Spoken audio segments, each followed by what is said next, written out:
এক রাজা তার রাজ্যের মধ্যে শস্যক্ষেত পরিদর্শনে গেলেন মন্ত্রীকে সাথে নিয়ে।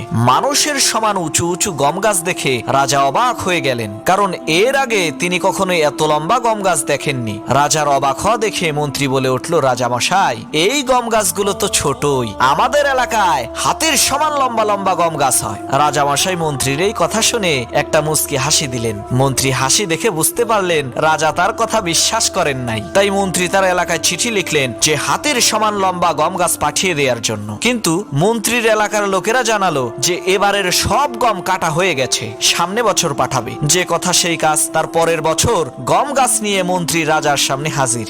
রাজা বলল, এগুলো কি? মন্ত্রী বলল, রাজামশাই, 1 বছর আগে যে আপনাকে বলেছিলাম আমাদের এলাকায় হাতের সমান লম্বা গম গাছ আছে, আপনি কথাটি বিশ্বাস করেন নাই, তাই প্রমাণ নিয়ে এসেছি। রাজা বলল, মন্ত্রী, তুমি কেমন কথা বললে যার প্রমাণ দিতে 1 বছর লাগলো?